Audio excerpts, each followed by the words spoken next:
Hey guys, it's William here. I know it's the 4th of July, so not very many people are going to be in here today, but we're going to be going over some email marketing strategies and how to find someone's email when you don't know where their email is at, how to go about finding it. We're also going to be researching our leads, finding out about how to call them, how to look at them before even getting on a call with them, etc. We going over all of that. So I do know it's the 4th of July over the States, but we're going to go ahead and begin regardless. So how to segment your leads, how to reverse engineer everybody, et cetera, et cetera. So we're going to be going over all of that regardless. Okay. If you have any questions after class, then go ahead and send me a message or just submit them inside of the group, because this is going to be a short, quick lesson today. It's not very long, but I will be giving you some homework and we'll be going over exactly how to do this. Okay, let me go ahead and see if I can. Last week I know it's given me difficulty in sharing my screen, etc., but today should be fine. All right. So when it comes to finding anyone's email address, a lot of times you're going to get a lead. Lead comes in. The only thing you have, you may not have, let's say you have their address, you may not have their website, you may have some information, etc. This is going to help you figure out how to, let's say maybe I have a username on Instagram, maybe I have a username on Twitter, LinkedIn, etc. I'm going to use this to help me find their email address. Okay, so this will also be put in the back into the group. That way you have it. Let's go ahead and get started. So your target goal is to find the email address of anyone you want to pitch. Pitch being pitch your services, whatever that be, web design, SEO, lead generation, etc. Okay. Your outcome that you want is to be able to at least find one email address that is associated with this person.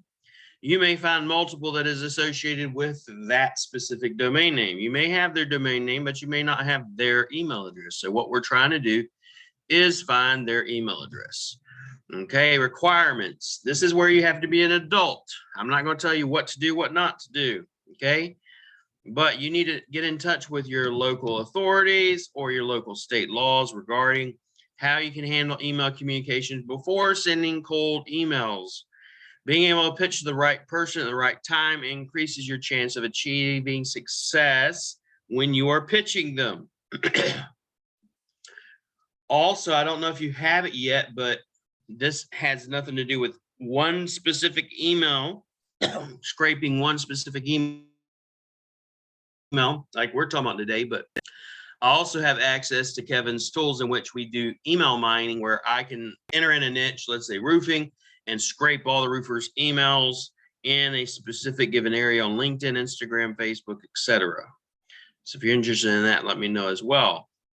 But this one is where we're specifically trying to find, let's call it Craig's email address at a specific domain. You can implement the steps that I have laid out in this guide, generally using Chrome, right? You use this process anytime you don't have an email address, but you need an email address and you're trying to cold outreach, okay? It can be, you can have a VA do it or you can do it yourself, okay? So let's go ahead and get started with steps to finding someone's email address. So for Twitter, what we're going to do for Twitter is if we have their username or their handle, what we call it in Twitter is a handle, or Instagram is a handle, or LinkedIn is a handle, we can enter in inside Twitter search bar. We take inside a Twitter search bar the username plus email in search for that. In other words, I'm trying to say, is there anywhere in Twitter where it's going to show me their username plus email? I literally put in the search bar, email from Twitter handle, Twitter handle plus email. You're going to search the person's bio. Search the person's bio. All right. You're never, ever, and some people will do this, don't ever, ever, ever, ever request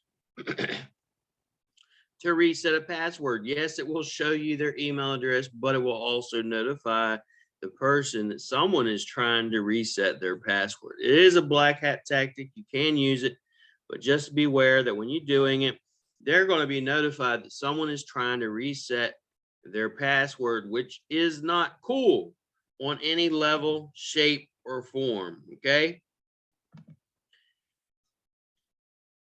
Now, to get an idea of what the individual's email looks like by using Twitter's reset feature, it will show, for example, this plus this ...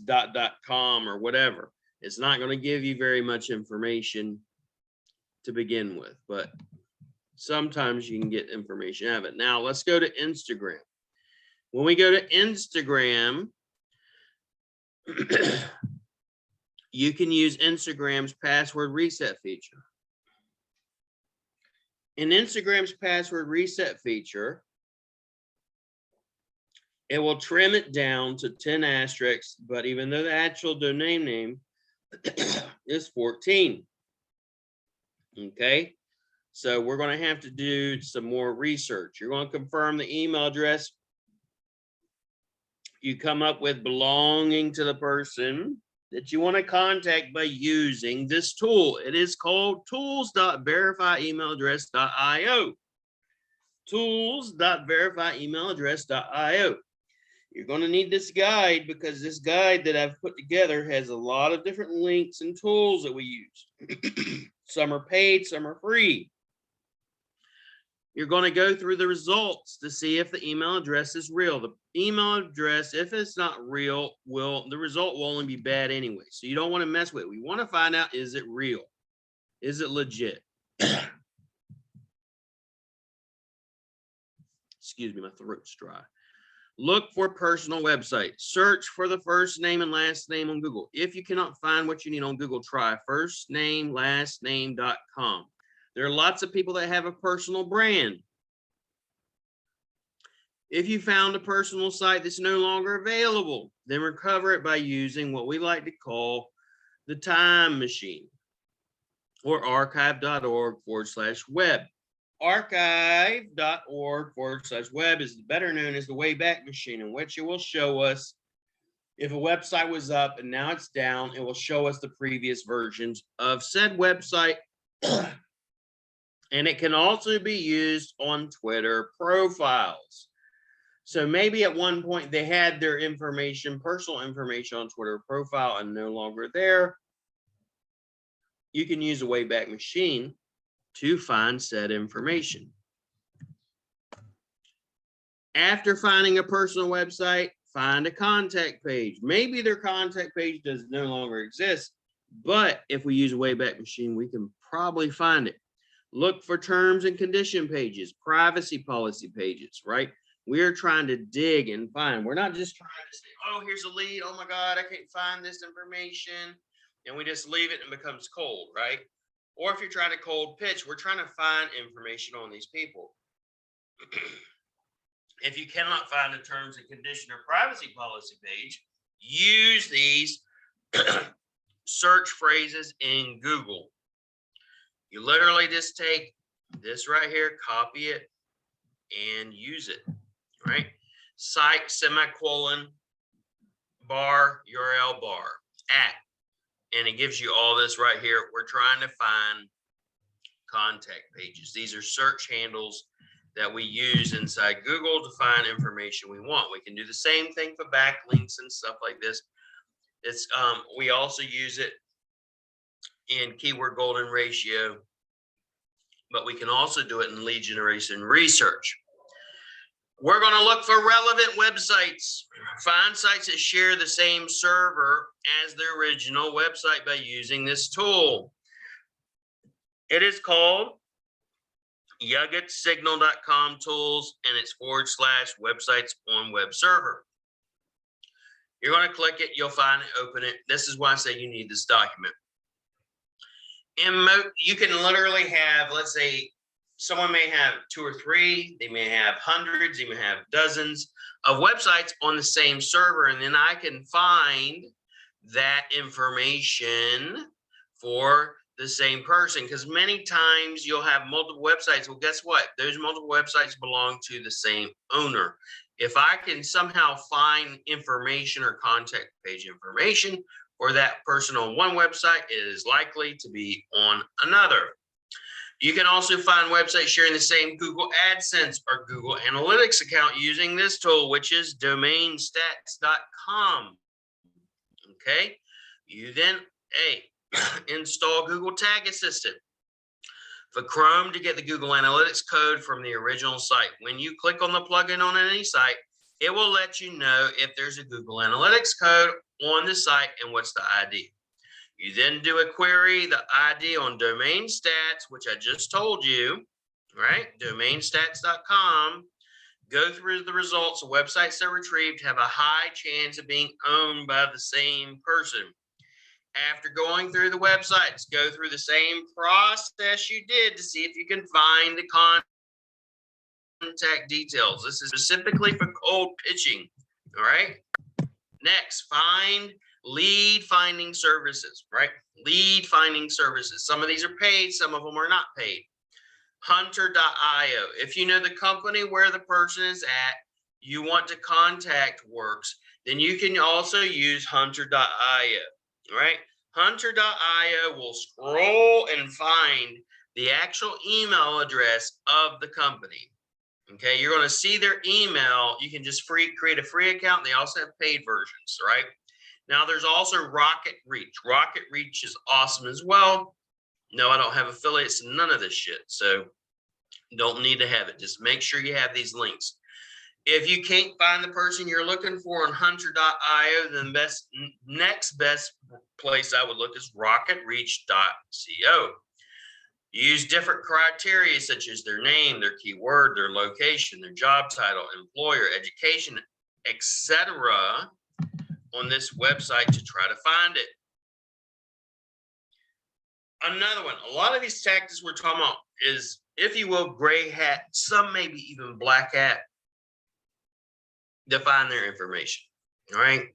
Black hat just simply means finding shit out, or if you will, in SEO, manipulating search engines. But in this case, we're trying to dig almost like a private eye to find information so we can cold pitch people. This is something that you could train a virtual assistant on. Like if you had a virtual assistant that was just on lead generation, I would have them doing this all day long, every day, besides LinkedIn, Instagram, etc., and doing DM outreach. Now, how do we carry out reverse image search? You carry out a reverse image search on Google, drag and drop the image to Google search bar.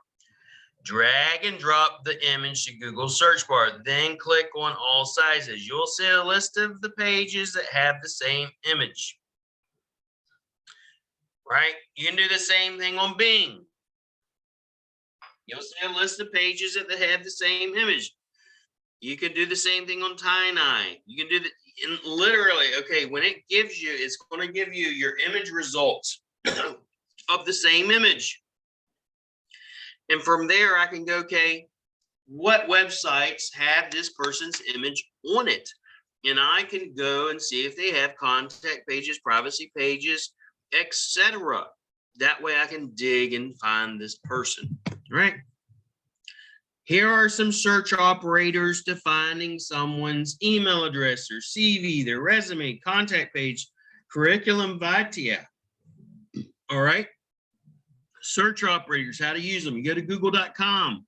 Instead of putting in the search, a keyword, let's say best roofer in Jacksonville, Baltimore, we're going to type in their first name, their last name, their email. We are going to use it exactly the way it is right here. Exactly the way it is right here. And we're simply going to change where it says first name, last name, right, to what we have as their first name and last name. So if it's Shane Richardson, we're going to type in first name Shane, last name Richardson, and email. And then we're going to do the same thing if we're looking for their CV or for their Gmail or contact or their curriculum, whatever it may be, we are going to do the same thing. Why? This will give us results, okay? It's going to be a little bit more tedious because you're going to have to find, let's say if it comes back what 500 pages that are all Shane Richardson, right? We're not going to just build simply say, oh, it's Shane Richardson, let's contact all of them. No, we're going to have to use some more data and say, okay, now we got all the Shane Richardson's Gmails, which one of these actually work at this same company, okay? Now, next, you subscribe to their email list if they have one. You find a website that belongs to the person that you want to contact. Subscribe to their email newsletter if they have one on their website. That's just another way. It's reverse engineering.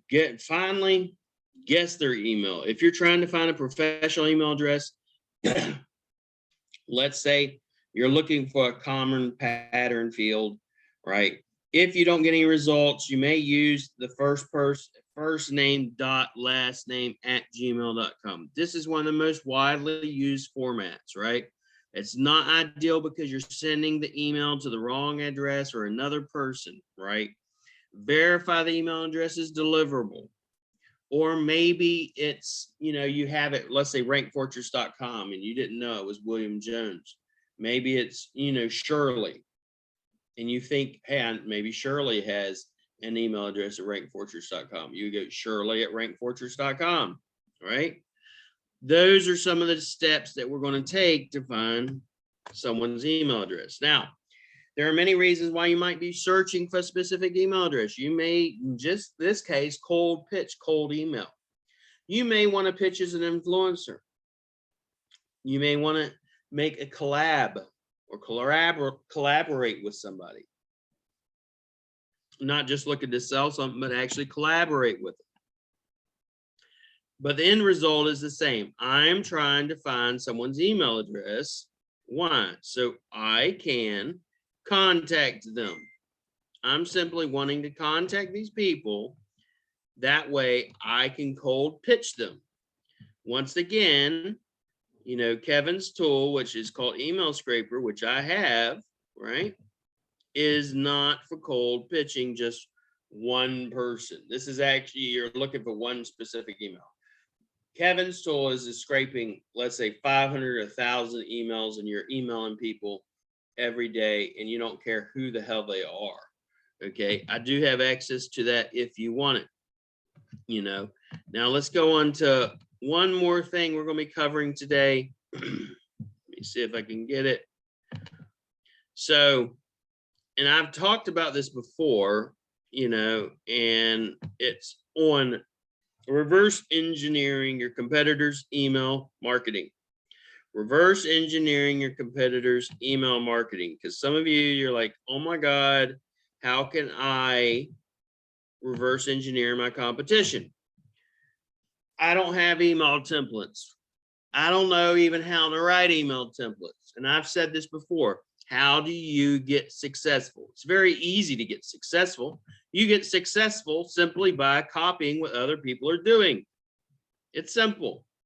Find someone that has a funnel, a website that they're smashing the competition, whether that be in web design, SEO, or home services or whatever. When we're doing their SEO, even we go, okay, who's in the top 5? I want to duplicate what they're doing and do it better than them. That is SEO. Copy what someone else is doing and do it better than them.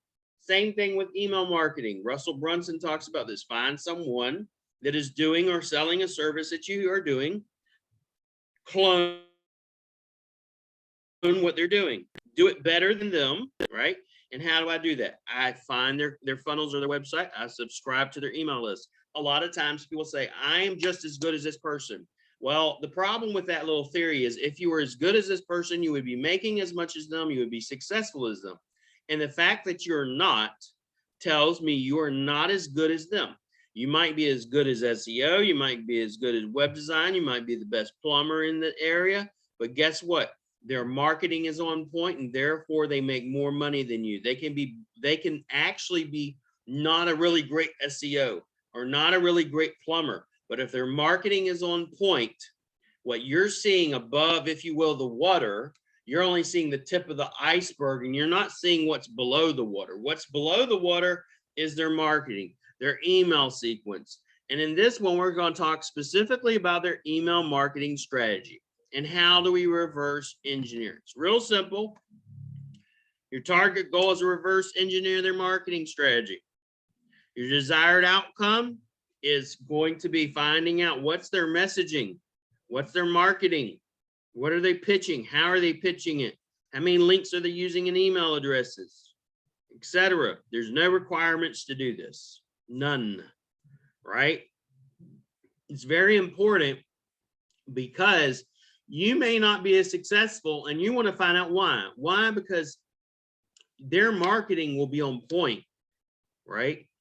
I'm not saying copy their email exactly and just slap your logo on it. I'm saying, what's their messaging? What's their marketing, right? And then clone it. Where is this done? You can do this in Mail Carts. It's a really good website. We're going to show you some mail charts. You're going to see it. You're going to love it, right? You done it. You do it anytime you want to reverse engineer your competition. It's real simple, right? Mail Charts is a paid application. It's a paid application. Mail Charts is probably the best solution, I would tell you, to reverse engineer anyone's email marketing strategy. It's going to give you access to the emails that your competition have been sending as long as Mail Charts is tracking that specific competitor. They don't track everybody. They track a lot of people, right? You can sign up. I don't have an affiliate for this. Don't even ask me, okay? Once you're in there, you can get a free one if you want. I would honestly tell you, wind up getting a paid one. Search for the brand that you're wanting to reverse engineer. See if they are actually in Mail Charts. Some of them are, some of them are not. Click emails and then track your competitor. If it's not found, request a brand to request competitor to be added. You can actually request that they start tracking Mail Charts. Mail Charts will actually start tracking whatever brand you request, right? You're going to have to be patient if they're not in there. So Mail Charts will actually start tracking them. Like, for instance, if I wanted to say, not saying he is, but let's say Craig Campbell, Chris Palmer, Holly Sarks, Chase Reiner, any of them, I wanted to start tracking their email. I can actually ask Mail Charts to do so, and they will start tracking them as well. Go through your competitors' email broadcasts and sequences. Mail Charts database, if they've been gathering for any period of time of what their brand is sending out, their email broadcasts and all their sequences. Right? An email broadcast is a one-time email. A sequence is a sequence of, if you will, consecutive emails going out. Browse through certain categories of emails by clicking on the advanced options. You can filter purchase receipts to see if any of these emails are in this category. Right? Commercial emails, welcoming and onboarding. Here's several categories I would suggest you use. Like, I use welcome emails. I use onboarding emails. I use review emails. I use thank you emails. These are various types of emails that you can search. Okay, and we want to search. But Mail Charts is amazing. All right, you got win-backs. Win-backs are, hey, they used to do business with me and no longer doing business with me. Promotions, content, holidays like 4th of July. Transactional emails are like purchase receipts and subscription reminders and shipping and delivery confirmations. All that. Cancellations. You want to check the email metrics of your competition. You do that by going under the reports for the last 365 days. All of this is done in Mail Charts, okay? So really this is a guide a lot towards Mail Charts, and we're trying to find out what they're doing, when they're doing it, what's their messaging, is it goofy, is it serious, you know, how are they doing it? Seinfeld messages. And then once we find it, we don't have to sit there and reinvent the wheel, if you will. We can literally just clone whatever the hell they're doing that's working. All right, simple inbox. Now, simple inbox, you need to set up a specific email address. Let's call it Willy Wonka at rankfortress.com. Just kidding, but Willy Wonka at rankfortress.com. And all of that, or research at rankfortress.com. And then all of the, if you will, email sequences will go to that email. I'm going to create an inbox for it, create a free Gmail account if you wanted to, etc. for each of your competition. It may be, let's call it, research at Chris Palmer research, Craig Campbell research. I'm just giving you simple ones. Whoever your competition is, right? Whoever your competitor is, whatever it may be, you're going to create separate email accounts for them. And then all their sequences are going to be coming in there, right? You sign up for all of their free newsletters and information, etc., and put them in there. Okay.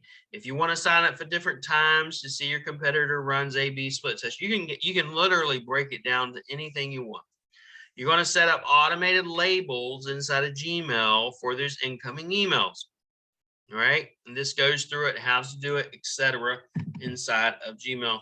This is on page 7 of the guide. Now, register your competitor services. Go to their commercial emails, their commercial email list, their newsletter email list, their onboarding, all of it.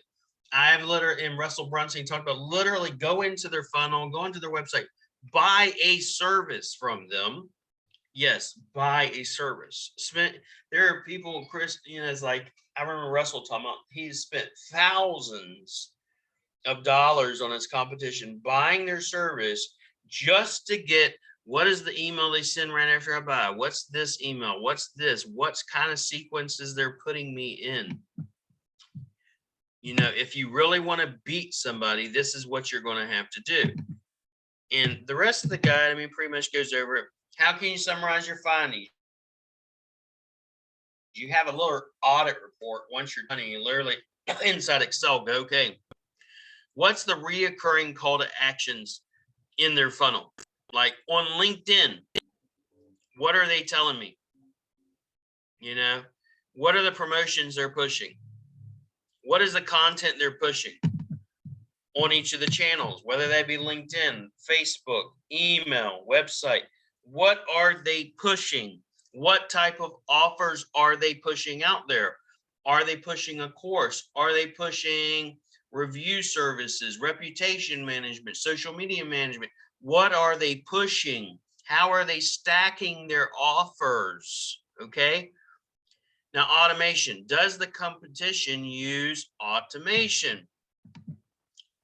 What type of automation are they using? Right? For instance, LinkedIn, they appear to have an automation for transactional emails. You can actually have on Twitter, just give you an example, on Twitter, where when you make a purchase, it actually sends out a Twitter message and tags them in Twitter, tags them saying, thank you for your purchase at blah, blah, blah, blah, blah. This is available in WooCommerce. I have a couple of them. Okay. LinkedIn, broadcast, automation, what type are they doing? Split testing, but you can see their split tests. You do the same thing in Facebook ads. If you're running Facebook ads, I got another tool which I can go into, if you will, the library on Facebook and go, okay, what type of ads they've been running. The longer the ad's been running, the more successful, more likelihood of it being successful has been. If they are running an ad for 4 weeks versus an ad they've been having running for years, it tells me the one they've been having running for a long time has been very successful to them. It's called the everlasting ad. That's what Russell and them call it. Content promotion ratio. How often are they promoting? What's content? What's promotion? How often? Sometimes we post content and it's just, hey, it's goofy shit or information. And sometimes it is actual promotional emails. Are they scheduled?